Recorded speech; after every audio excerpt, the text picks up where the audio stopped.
তাৎক্ষণিক এই সাংবাদিক সম্মেলনে উপস্থিত সাংবাদিক বৃন্দ, বাংলাদেশ এম্বাসি কর্মকর্তা, মাননীয় প্রধানমন্ত্রীর প্রেস উইংয়ের অন্যান্য সদস্য, মঞ্চে বসে আছেন দুজন মাননীয় প্রধানমন্ত্রীর উপদেষ্টা পররাষ্ট্র বিষয়ক এবং শিক্ষা বিষয়ক এবং মুখপাত্র প্রধানমন্ত্রী কার্যালয়। আমার সামনে বসে আছেন আরো একজন মাননীয় প্রধানমন্ত্রীর চিকিৎসক মনোহর কাজী বিটু। তাৎক্ষণিক এই সাংবাদিক সম্মেলনে আমাদের মুখপাত্র এবং মাননীয় প্রধানমন্ত্রীর উপদেষ্টা উমের কবির ভাই বলবেন। আমি স্বচক্ষে যা দেখেছি তার বিষয়ের বর্ণনা করতে গেলে অনেক বড় হবে। আমি শুধু বলবো যে জিনিসটা আমি চোখে দেখেছি। মাননীয় প্রধানমন্ত্রীকে চীনের মতো একটি এত বড় বৃহত্তর একটি দেশ কিভাবে সম্মান করলো, আসলে আমরা মুগ্ধ হয়ে গেছি। মানে আমরা যা আশা করেছি যেমন হবে তার চেয়েও অনেক অনেক অনেক গুণ বেশি সম্মান করেছে তারা। আমরা মুগ্ধ। তাই বর্ণনা করবেন আমাদের দুই উপদেষ্টা, আপনারা শুনবেন। আমি কথা বাড়লাম না, কারণ তাৎক্ষণিক সংবাদ সম্মেলন সংক্ষেপে হয় আর কি। আল্লাহ হাফেজ, সবাই ভালো থাকবেন। আর কষ্ট করে আপনারা সবাই এসেছেন বাংলাদেশ থেকে, এজন্য আবারও আমি প্রেস উইংয়ের পক্ষ থেকে সবাইকে ধন্যবাদ জানাচ্ছি। আসসালামু আলাইকুম। এখন কথা বলবেন মাননীয় প্রধানমন্ত্রীর উপদেষ্টা, বৈদেশিক উপদেষ্টা, পররাষ্ট্র বিষয়ক উপদেষ্টা উমের কবির ভাই। প্রধানমন্ত্রীর অতিরিক্ত প্রেস সচিব মুম্বাই,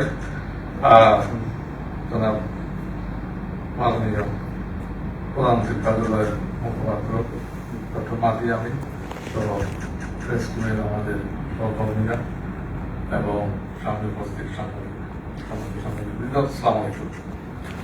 ভেরি গুড ইভিনিং। আমরা আজকে তাৎক্ষণিক প্রেস ব্রিফিং, যেটা আগেই বলছিলাম দুপুরের ব্রিফিং এ, যে লেট আফটারনুন আপনার একটি গুরুত্বপূর্ণ বায়োলেট্রাল meeting between the Honorable Prime Minister of Bangladesh, Mr. Tareq Rahman, and Li Qiang, Premier of the People's Republic of China.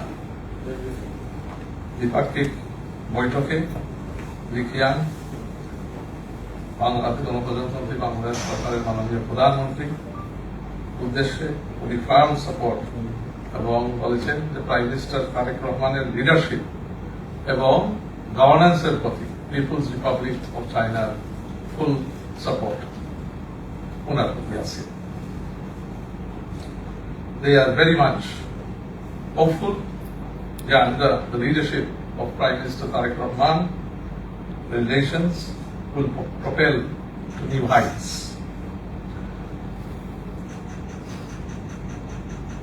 Prime Minister Tareq Rahman Sahab's foreign policy, the projection, regional cooperation, regional stability, shared economic prosperity, it also correlates to China's regional vision and its outlook on international cooperation. Both leaders have agreed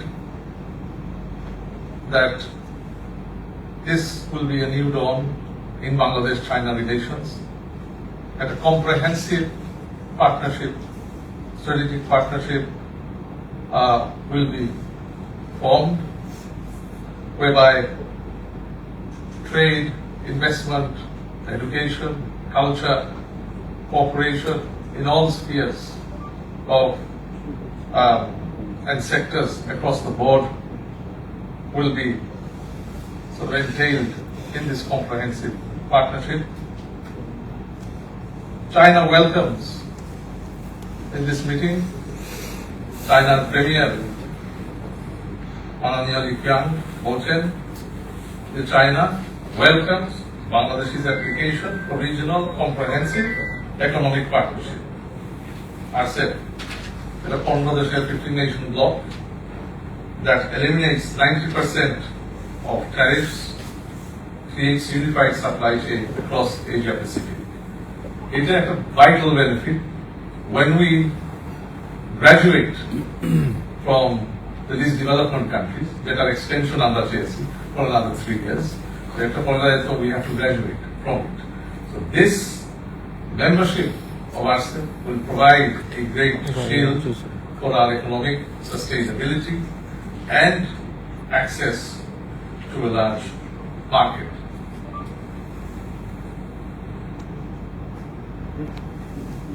More also importantly, Honorable Prime Minister Tariq Rahman raised the issue of the Rohingya crisis. Rohingya crisis, Bangladesh, one of the top national security concerns. We have to resolve the Rohingya crisis.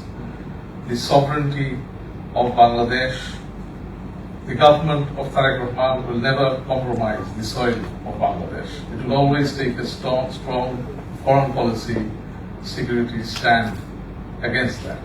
But it will take it through aggressive, assertive diplomacy and dialogue. In that, Prime Minister Tariq Rahman emphasized the role of China. We need bilateral cooperation, we need multilateral cooperation to resolve this. And Honorable Premier of the People's Republic of China gave a very positive gesture to Prime Minister Rahman that they will always be on the side of positive cooperations and will assist in that matter also in talking to the government in Myanmar and will also play their due role in this crisis. Among other vital, sort of major bilateral discussions, there were 13 or so MOUs, memorandums of understanding signed, which I will leave to the spokesperson to highlight. It shows the strong will and this positive impact of this visit that within the last 48 hours or so, since coming in the soil of the People's Republic of China, Prime Minister Tariq Rahman's influence, impact, goodwill has already started propelling this cooperation between the two respective leaderships of both our countries.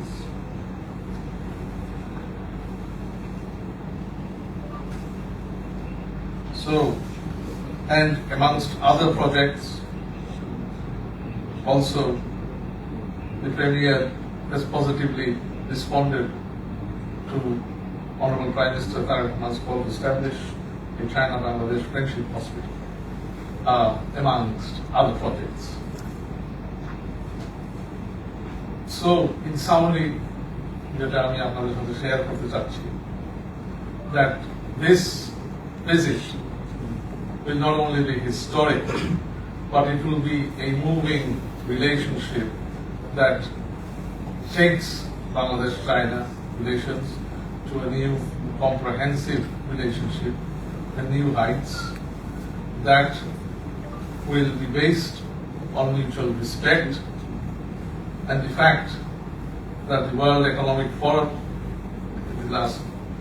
yesterday as well as today's bilateral meeting in Beijing shows you how the world and various world leaders are looking towards a new Bangladesh now for leadership and to exercise positive influence on various matters of strategic concern, various matters of cooperation, and all through a positive diplomatic approach, through the international political diplomacy mechanism.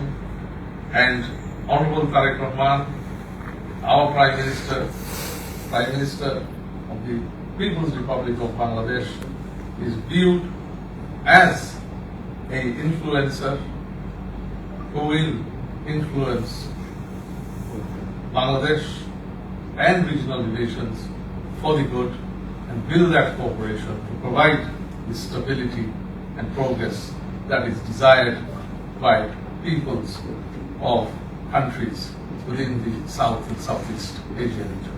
Thank you. I leave it to my colleague, Dr. Amin, to share the rest of the Satar Council. Thank you. আসসালামু আলাইকুম, সবাইকে অনেক ধন্যবাদ। হঠাৎ করে আমাদের press conference আয়োজন করলাম আজকে আমরা। ইতিমধ্যে হুমায়ুন ভাই এবং মোহন ভাই ব্যাকগ্রাউন্ডে বলেছেন, আমাদের প্রধানমন্ত্রীর কার্যালয়ের আমাদের কলিগসরা রয়েছেন এবং আপনাদের সবাইকে আন্তরিক ধন্যবাদ জানাচ্ছি। আজকে আপনারা সবাই জানেন যে মাননীয় প্রধানমন্ত্রী চীনের প্রিমিয়ার লি খিয়াংয়ের আমন্ত্রণে আসার পর আজকে ওনার সাথে দেখা হয়েছে আমাদের। সেখানে চীনের প্রিমিয়ার অত্যন্ত আন্তরিকতার সাথে, সৌহার্দ্যের সাথে সর্বোচ্চ ডিপ্লোমেটিক আর্টিসে প্রদর্শন করেছেন। অত্যন্ত একটা আড়ম্বর সম্বোধনার মাধ্যমে গাঢ় অনার দেওয়া হয়েছে, লাল গালিচার সম্বোধনা দেওয়া হয়েছে। সেখানে সবচেয়ে মাননীয় প্রধানমন্ত্রী ছিলেন, ওনাদের মধ্যে বিবৃতিতে কথা হয়েছে। আমরা ডেলিগেশন পর্যায়ে বাংলাদেশ ডেলিগেশন এসেছি আমরা, এবং এখানে চীনের প্রিমিয়ারের নেতৃত্বে এখানকার লোকাল মিনিস্টার সহ একটা ডেলিগেশনের ডিটেল মিটিং হয়েছে। সেখানে মাননীয় প্রধানমন্ত্রী বাংলাদেশের পক্ষ থেকে এবং চীনের প্রিমিয়ার ওনাদের দেশের পক্ষ থেকে বিভিন্ন বিষয় উপস্থাপন করেছেন। আমরা সবাই জানি যে বাংলাদেশের অবকাঠামোগত উন্নয়নে বর্তমানে চীন অনেক বড় একটা ভূমিকা রাখছে, এবং সেই ধারাবাহিকতা আজকের আলাপচারিতায় উঠে এসেছে চীন কিভাবে বাংলাদেশের রোড, ব্রিজ, টানেল, পোর্ট এই ধরনের খুব ইম্পর্টেন্ট ডেভেলপমেন্ট প্রসেসে হেল্প করতে পারে। আমাদের নতুন রাস্তা, ব্রিজ বা টানেল যদি করতে হয় কিংবা বন্দর ক্ষেত্রে যদি উন্নয়নের প্রয়োজন হয়, সেক্ষেত্রে চীন তার সর্বোচ্চ সহযোগিতা বাংলাদেশের সাথে করবে। সে ধরনের আমাদের আলোচনা হয়েছে। মংলা পোর্টের কিছু ডেভেলপমেন্টের কাজ হচ্ছে, সেখানে চীন ভূমিকা রাখছে। আমাদের ট্রান্সপোর্ট সেক্টরের ক্ষেত্রে ইলেকট্রিক ভেহিকেল বা গ্রিন এনার্জির ক্ষেত্রে নতুন রাস্তাঘাট করার পাশাপাশি এগুলোতে যেমন গুরুত্ব আরোপ করা হচ্ছে, একই সাথে নতুন ইকোনমিক জোন এবং ইন্ডাস্ট্রিয়াল পার্কগুলোতে কিভাবে চীন বিনিয়োগ বাড়াতে পারে, নিউ প্রজেক্ট করতে পারি যার মাধ্যমে কর্মসংস্থান তৈরি হবে, বাংলাদেশের বাণিজ্য এবং বিনিয়োগ বাড়বে, সেগুলো নিয়ে আমাদের আলাপ আলোচনা হয়েছে। তিস্তা প্রজেক্টের বিষয়ে আমাদের একটা মহাপরিকল্পনা রয়েছে, যেটা বিএনপি নির্বাচনে ইশতেহারে প্রণীত হয়েছে। তার আলোকে এই মহাপরিকল্পনার প্ল্যানিং স্টেজ থেকে শুরু করে যেখানে প্রয়োজন চীন আমাদেরকে টেকনিক্যাল সাপোর্ট প্রোভাইড করবে, তাদের যে নো-হাউ বা জ্ঞান রয়েছে তার উপর ভিত্তি করে আমাদের প্রজেক্ট ডিফাইন করা, প্ল্যানিং করা, এক্সিকিউশন সব জায়গাতে ধারাবাহিকভাবে তারা ইনভলভ হবে বলে আগ্রহ প্রকাশ করেছে।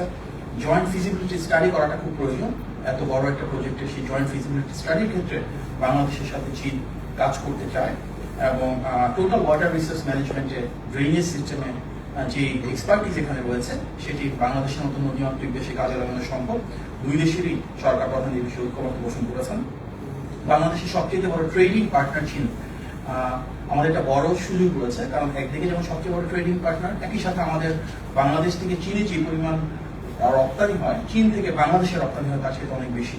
সেই ক্ষেত্রে কি আমরা আমদানি বাড়াতে পারি কিনা, একই সাথে চীনে বাংলাদেশের দিক থেকে রপ্তানি বাড়ানোর মাধ্যমে সেটা নিয়ে আলাপ আলোচনা হয়েছে। ডাইভার্সিফাই কিভাবে করতে পারি, বর্তমানে আমাদের ডিউটি ফ্রি ইম্পোর্ট চীনে রয়েছে, কিন্তু আমরা নতুন প্রোডাক্ট রেঞ্জ কিভাবে করতে পারি, স্পেশালি ভ্যালু চেইনে যেহেতু চীন এখন উপরের দিকে যাচ্ছে, তাদের এক্সিস্টিং অনেকগুলো ইন্ডাস্ট্রি আছে যারা নতুন মার্কেটে রিলোকেট করছে। সেই রিলোকেটেড প্রোডাকশন ফ্যাসিলিটি বাংলাদেশকে আমরা কিভাবে ব্যবহার করতে পারি। ফর ইনস্টেন্স গার্মেন্ট ইন্ডাস্ট্রিতে টেক্সটাইলের একটা বড় সুযোগ রয়েছে, এগুলো নিয়ে আমরা চীনের প্রিমিয়ার নিজে থেকে বলেছেন যে গার্মেন্টসের সাপ্লাই চেইনটা আমরা বাংলাদেশে কিভাবে স্ট্রেংথ করতে পারি, সেগুলো নিয়ে আলোচনা করা প্রয়োজন। এবং এই বিষয়ে ওনারা অত্যন্ত ইতিবাচক যে যেসব ইন্ডাস্ট্রিতে বাংলাদেশের এক্সপার্টিস রয়েছে সেখানে আমরা আমাদের নিজেদের মতন করে ভ্যালু চেইন যদি ডেভেলপ করতে পারি, তাহলে চীনের ইন্ডাস্ট্রিয়ালরা সেখানে গিয়ে বিনিয়োগ করবেন। আমাদের এখানে একটা বড় মার্কেট রয়েছে চীনের, যেটা চীনের প্রিমিয়ারের ভাষায় it's a mega size market. এই মার্কেটে ডেফিনেটলি বাংলাদেশের বিভিন্ন প্রোডাক্টের অপার সম্ভাবনা রয়েছে। আমরা যদি আমাদের সাপ্লাই চেইনটাকে সেভাবে রিকনফিগার করে চীনের যে ডোমেস্টিক ডিমান্ড আছে সেটার সাথে অ্যালাইন করতে পারি, তাহলে বাংলাদেশ থেকে আমাদের রপ্তানি বৈচিত্র্য বাড়ানো সম্ভব এবং চীনের মার্কেটে আমরা অনেক কিছু আনতে পারি। ফর ইনস্টেন্স আজকে কনফার্ম হয়েছে যে বাংলাদেশ থেকে আমাদের জাতীয় ফল জ্যাক ফ্রুট বা কাঁচালের রপ্তানি হবে চীনে। এই ধরনের ফ্রুটস, ভেজিটেবল, অ্যাগ্রোরিজ প্রোডাক্ট, ফিশারিজ অনেক ক্ষেত্রে আমরা নতুন নতুন ডাইভার্সিফিকেশন করতে পারি। একই সাথে ফার্মাসিউটিক্যাল, সিরামিক, হাইটেক বেশ কিছু ইন্ডাস্ট্রি রয়েছে যেখানে বাংলাদেশের একদিকে যেমন চীনে বিনিয়োগ করা সম্ভব, ঠিক একই সাথে বাংলাদেশ থেকে চীনে রপ্তানির সুযোগ রয়েছে। এই জন্য জয়েন্ট একটা অ্যাকশন প্ল্যান করার বিষয়ে কথা হচ্ছে, যেটা বাংলাদেশ এবং চায়নার ক্ষেত্রে হতে পারে। যার মূল উদ্দেশ্য হবে আমাদের এমনভাবে রাষ্ট্র ব্যবস্থাটাকে ঠেলে সাজানো যেখানে ডিপ্লোমেটিক টাইজের মাধ্যমে মিউচুয়াল বেনিফিট হবে, উইন উইন হবে। একদিকে যেমন বাংলাদেশেও রাষ্ট্রীয়ভাবে সহযোগিতার মাধ্যমে উপকৃত হবে, একই সাথে চীনেও তাদের বিনিয়োগটার মাধ্যমে তারা একদিকে যেমন প্রফিট পাবে, তাদের ডোমেস্টিক মার্কেটের জন্য বাংলাদেশ থেকে গুডস আসবে, আমরা সাপ্লাই চেইনটা কিন্তু নতুনভাবে কাজ করতে চাই। চীন বাংলাদেশে ইনভেস্টমেন্ট করতে চায় এবং অবশ্যই চীনের রাষ্ট্রায়ত্ত যেসব প্রতিষ্ঠান রয়েছে এবং প্রাইভেট সেক্টরের যেসব প্রতিষ্ঠান রয়েছে তারা digital economy, IT, agriculture, infrastructure, প্রত্যেকটা ইম্পর্টেন্ট লজিস্টিক্স এবং প্রোডাকশন ওরিয়েন্টেড যেসব ইন্ডাস্ট্রি রয়েছে সেখানে বিনিয়োগ করতে আগ্রহী। কিছু চীনা ব্যাংক সামনের দিনগুলোতে বাংলাদেশে তাদের অপারেশন শুরু করতে চায়। আমাদের ফাইন্যান্সিয়াল সিস্টেমটাকে আমরা যেভাবে রিভাইভ করছি এবং সামনের দিকে নিয়ে যাচ্ছি, চীন মনে করছে যে বাংলাদেশের ব্যাংকিং খাতে বিনিয়োগ করার সুযোগ রয়েছে। বেশ কিছু চীনের কোম্পানি রয়েছে যাদের বিশ্বের অন্যান্য দেশে অফিস রয়েছে, সেই ধারাবাহিকতা বাংলাদেশে তারা অফিস করবে। এই বিষয়ে প্রিমিয়ার অত্যন্ত ইতিবাচক ভূমিকা দেখিয়েছেন। আমরা সবসময় চাই যে পিপল টু পিপল কানেক্টিভিটি যেন বাড়ে। সেই পিপল টু পিপল কানেক্টিভিটির জন্য কিন্তু আমাদের মাননীয় প্রধানমন্ত্রী এবং চীনের প্রিমিয়ারের কথা উঠে এসেছে যে এডুকেশনের ক্ষেত্রে থার্ড ল্যাঙ্গুয়েজ যেটা ম্যান্ডারিন আমি ইন্ট্রোডিউস করতে যাচ্ছি, সেখানে বড় ধরনের সহযোগিতার সুযোগ রয়েছে। টেকনিক্যাল এন্ড ভোকেশনাল এডুকেশনে চীন সহায়তা করার আগ্রহ প্রকাশ করেছে। বাংলাদেশে অলরেডি তারা হসপিটাল নিয়ে কাজ করছে। চীনের এরকম বিনিয়োগকৃত হসপিটালের সংখ্যা কিভাবে বাড়ানো যায় একদিকে যেমন সেটি নিয়ে কথা হচ্ছে, চীনের প্রিমিয়ার আগ্রহ প্রকাশ করেছেন যে বাংলাদেশ থেকে অনেকেই বিদেশে চিকিৎসা করতে চান, চীনে যদি আসেন বাংলাদেশিরা সেক্ষেত্রে ভিসা যদি সহজতর করা যায় তাহলে হেলথ কেয়ার ফ্যাসিলিটি কিভাবে বাংলাদেশিদের জন্য বাড়ানো যায় সেগুলো নিয়ে আলাপ আলোচনা করেছে। বাংলাদেশি স্টুডেন্টরা চীনে যেন সহজে ভিসা পায় এবং স্কলারশিপ বাড়ানোর সুযোগ হয়, স্পেশালি থার্ড ল্যাঙ্গুয়েজ শিখে যারা আসবে তাদেরকে কিভাবে স্কলারশিপ দিয়ে ফ্যাসিলিটেট করতে পারে এই সেগুলো নিয়ে সরকারি পর্যায়ে আলোচনা করেছে। বাংলাদেশের ডিজাস্টার ম্যানেজমেন্টের ক্যাপাসিটি কিভাবে বাড়ানোর সুযোগ রয়েছে। প্রায় আমাদের দেশের বন্যা, ঝড়, জলোচ্ছ্বাসের বিষয় ঘটে, সেখানে আমরা যদি আমাদের প্রতিরোধমূলক ব্যবস্থাটাকে আরো উন্নীত করতে চাই সেগুলো নিয়ে যেমন চীনের দিক থেকে সহযোগিতার কথা বলা হচ্ছে। একই সাথে কালচারাল বেশ কিছু সাইট যার মাধ্যমে জনগণের সাথে জনসম্পৃক্ততা বাড়বে সেটা আলোচনা উঠে এসেছে। আমাদের মূল উদ্দেশ্য ইন্টারন্যাশনাল কোঅপারেশন বাড়ানো, মাল্টিল্যাটারাল লেভেলে কোথায় কোঅপারেশন করার সুযোগ রয়েছে এবং সেগুলো নিয়ে যেমন আলোচনা হয়েছে। একই সাথে জাতিসংঘের সম্প্রতি বাংলাদেশের মাননীয় পররাষ্ট্রমন্ত্রী বিজয়ী হয়েছেন, সেটি নিয়ে চীন আমাদের অভিনন্দন জানিয়েছে। এবং সবচেয়ে বড় কথা, নির্বাচিত সরকার হিসাবে মাননীয় প্রধানমন্ত্রী জনাব তারেক রহমানের নেতৃত্বাধীন বিএনপি সরকারের সাথে দৃঢ়ভাবে একসাথে কাজ করার জন্য অনেক শক্তিশালী আগ্রহ প্রকাশ করেছে। আমাদের ব্রিক্সে সম্পৃক্ততার বিষয়ে আলোচনা হয়েছে এবং ব্রিক্সে বাংলাদেশের সংযুক্ত হওয়ার ক্ষেত্রে ওনারা ইতিবাচক ভূমিকা রাখবেন সেটি বলেছেন। মায়ানমারের সাথে যদি কোনো ডায়ালগ করার প্রয়োজন হয়, স্পেশালি রোহিঙ্গা রিপ্যাট্রিয়েশন বা প্রত্যাবাসনের জন্য, যেটা আমরা সবসময় বলছি যে ভলান্টারি, সেফ এবং ডিগনিফাইড রিপ্যাট্রিয়েশন চাই, সেই ক্ষেত্রে চীন বলেছে তারা ফ্যাসিলিটেট করতে চায়।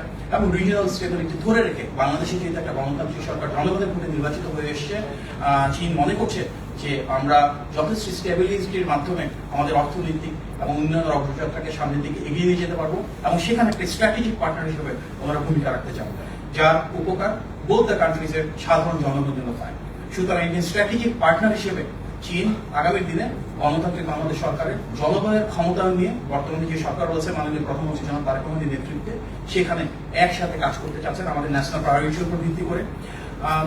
আমাদের মাননীয় প্রধানমন্ত্রী চীনের প্রিমিয়ারকে আন্তরিকভাবে ধন্যবাদ জানিয়েছে, আমাদেরকে খুব ওয়ার্মলি খুব নাইস জেস্টারের মাধ্যমে ওনারা হোস্টিং করেছেন, সর্বোচ্চ সম্মান প্রদান করেছেন। একই সাথে মাননীয় প্রধানমন্ত্রী বাংলাদেশের পক্ষ থেকে চীনের প্রিমিয়ারকে বাংলাদেশে ভিজিট করবার জন্য ইনভাইট করেছেন। আমরা বিশ্বাস করি বর্তমানে এই সফরের মাধ্যমে আমাদের বাংলাদেশ এবং চীনের যে 50 বছরের একটা সম্পর্ক সেটা নতুন মাত্রায় পৌঁছেছে। চীনের প্রিমিয়ার আজকে ওনার বক্তব্যের শুরুতেই বলেছিলেন যে শহীদ প্রেসিডেন্ট জিয়াউর রহমান এবং দেশনেত্রী বেগম খালেদা জিয়া কিভাবে চীন বাংলাদেশের সম্পর্ককে এগিয়ে নিয়ে গিয়েছেন, ওনাদের হাত ধরে যেমন শুরু হয়েছে এই সম্পর্ক। একই সাথে বাংলাদেশ আজকে অর্থনৈতিকভাবে, সামাজিকভাবে, রাষ্ট্রীয় যে কাঠামোতে রয়েছেন সেখানে শহীদ প্রেসিডেন্ট জিয়াউর রহমান এবং দেশনেত্রী বেগম খালেদা জিয়া যে ভূমিকা তার ভূয়সী প্রশংসা করে তারা আখ্যায়িত করেছে যে ঐতিহাসিক সম্পর্কটাকে আমাদের সামনের দিকে এগিয়ে নিয়ে যেতে হবে। আমাদের আজকে মাননীয় প্রধানমন্ত্রী এবং প্রিমিয়ারের উপস্থিতিতে 13টি MOU স্বাক্ষরিত হয়েছে। এই মেমোরেন্ডাম অফ আন্ডারস্ট্যান্ডিং গুলোর ভিতরে রয়েছে ইনভেস্টমেন্ট কোঅপারেশন, কিভাবে আমরা গ্রিন ডেভেলপমেন্টের ক্ষেত্রে প্রমোট করতে পারি, জয়েন্ট অ্যাকশন প্ল্যানের বিষয়ে কথা হয়েছে, বাংলাদেশের এক্সপোর্ট ক্যাপাসিটি বাড়িয়ে যেন চীনে আমরা রপ্তানি বাড়াতে পারি, বিভিন্ন ডেভেলপমেন্টাল কোঅপারেশন নিয়ে কথা হয়েছে, কনসেশনাল লোন অর্থাৎ বাংলাদেশে যে ঋণটা চীন থেকে যাচ্ছে সেখানে কিভাবে আমরা ইন্টারেস্ট রেট কমাতে পারি, গ্রেস পিরিয়ড বাড়াতে পারি, সেটি নিয়ে একটি MOU হয়েছে। আমাদের গ্লোবাল ডেভেলপমেন্ট ইনিশিয়েটিভ অর্থাৎ যার অধীনে স্বাস্থ্য, শিক্ষা এবং সামগ্রিক alignment related, man power capacity development related যে কাজগুলো আছে সেগুলো নিয়ে যেমন আমাদের এমওইউ হয়েছে, একই সাথে হিউম্যান রিসোর্স ডেভেলপমেন্টের একটা ডিফারেন্ট কোঅপারেশন প্ল্যান সাইন করা হয়েছে। বাংলাদেশ থেকে আমাদের জাতীয় ফল কাঁঠালের রপ্তানি বিষয়ে একটা এমওইউ হয়েছে। একই সাথে চীনের ভাষা ম্যান্ডারিন বাংলাদেশে আমরা শুরু করতে যাচ্ছি আমাদের স্কুল কারিকুলামে সেটি, এবং টেকনিক্যাল এবং ভোকেশনাল এডুকেশনে কোলাবোরেশনের দুটো পৃথক এমওইউ হয়েছে। মিডিয়ার ক্ষেত্রে কিভাবে দুই দেশের কোলাবোরেশন বাড়ানো যায়, থিঙ্ক ট্যাঙ্ক ফোরাম নিয়ে আমরা কিভাবে সামনের দিকে আগাতে পারি, এবং রাষ্ট্রায়ত্ত টিভি চ্যানেল এবং নিউজ পেপারের ভিতরে টোটাল 4টা এমওইউ হয়েছে। বিটার সাথে এর পাশাপাশি পৃথকভাবে আমাদের চিটাগাংয়ের আনোয়ারাতে এবং মহুয়াতে কিভাবে ভিডিও বাড়ানো যায়, সেখানে ইকোনমিক জোন দিয়ে আমরা কিভাবে বাংলাদেশের নতুন চীনা ফ্যাক্টরি, চীনা প্রোডাকশন ফ্যাসিলিটি এবং তার মাধ্যমে এমপ্লয়মেন্ট জেনারেট করতে পারি, সেগুলো নিয়ে পৃথক দুটো এমওইউ হয়েছে। সুতরাং প্রিয় সাংবাদিক ভাই বোনেরা, মাননীয় প্রধানমন্ত্রী তারেক রহমান অত্যন্ত স্বল্প সময়ের একটা সফরে চীনে এসেছেন। আমরা দেখেছি গতকালকে থেকে উনি আনুষ্ঠানিকভাবে চীনের প্রিমিয়ারের আমন্ত্রণে এখানে বেইজিং এ ওনার কার্যক্রম শুরু করেছেন। সবচেয়ে স্বল্পতম এই সফর সময়েও কিন্তু সম্ভাব্য সবচেয়ে সফল এবং ফলপ্রসূ আলোচনা করেছেন। আগামীকাল চীনের আমরা জানি যে প্রেসিডেন্টের সাথে দেখা হবে, এবং সেখানে আমরা বিশ্বাস করি যে নতুন মাত্রায় বাংলাদেশ এবং চীনের সম্পর্ক গিয়েছে, সেটা আরো এক ধাপ এগিয়ে যাবে। এবং আমাদের মূল উদ্দেশ্য জনগণের দ্বারা ক্ষমতায়িত সরকার হিসেবে জনগণের উন্নয়ন অগ্রযাত্রা নিশ্চিত করা, বাংলাদেশের স্বার্থ সার্বভৌমত্বকে প্রাধান্য দিয়ে সেটি যেমন একদিকে করা হচ্ছে, ঠিক একই সাথে বিশ্বের অন্যতম প্রধান একটি দেশের সাথে যেভাবে সম্মান আমরা পাচ্ছি, যেভাবে একসাথে নিজের মর্যাদা এবং গণমানুষের ক্ষমতার উপর ভিত্তি করে যেভাবে গ্রহণযোগ্যতা তৈরি হয়েছে, এটি আমাদের ডিপ্লোম্যাটিক ক্ষেত্রে আলহামদুলিল্লাহ মাননীয় প্রধানমন্ত্রী এবং চীনের প্রিমিয়ারের আজকে যে আলোচনা হয়েছে সেটি অত্যন্ত সফল এবং ফলপ্রসূ, এবং আমরা বিশ্বাস করি আগামী দিনে আমাদের যে ঐতিহাসিক সম্পর্ক চীনের সাথে রয়েছে শহীদ প্রেসিডেন্ট জিয়াউর রহমানের হাত ধরে, দেশের এবং খালেদা জিয়ার হাত ধরে, সেটাকে আমরা আরো একটা এগিয়ে নিয়ে যেতে সক্ষম হবো। আপনার সবাইকে ধন্যবাদ। আসসালামু আলাইকুম। মাহাদি ভাই, আমার নাম কামরুজ্জামান রানী, আমি ATN বাংলায় কাজ করি। আসলে সবার সবচেয়ে বেশি আগ্রহ ছিল এই দুইটা বৈঠকের দিকে। তো 13টি সমঝোতা স্মারকে আসলে কি কি আমরা এখনো হয়তোবা পুরোপুরি বলা যাবে না, তারপরেও আসলে কি সুখবর আমরা পেতে যাচ্ছি? দেখুন, আমি তো অলরেডি মেনশন করলাম 13টা সমঝোতা স্মারক কি আছে। সমঝোতা স্মারকগুলো তো আপনার সামনের দিনগুলোতে দেখবেন, ইতিমধ্যে আমি বলেছিও, যেহেতু ট্রেড আছে, ইনভেস্টমেন্ট আছে, ট্রেড এবং ইনভেস্টমেন্ট এমপ্লয়মেন্ট কিভাবে জেনারেট করা যায়, ফাইন্যান্সিয়াল সিস্টেম নিয়ে আছে, মিডিয়া নিয়ে আছে, কমার্স নিয়ে আছে, এডুকেশন নিয়ে আছে। তবে ওভারঅল আমাদের এই সফরের মূল উদ্দেশ্য যেটা এমওইউতে একটা থাকবে, এমওইউর পাশাপাশি দ্বিপাক্ষিক সম্পর্ককে কিভাবে জোরদার করা যায়, এবং যে ভিত্তির উপরে এই বাংলাদেশ চায়নার সম্পর্ক গড়ে উঠেছে, যেখানে bilateral mutual trust, mutual interest, mutual respect সবচেয়ে বেশি গুরুত্ব পেয়েছে, সেটাকে আমরা ধারণ করতে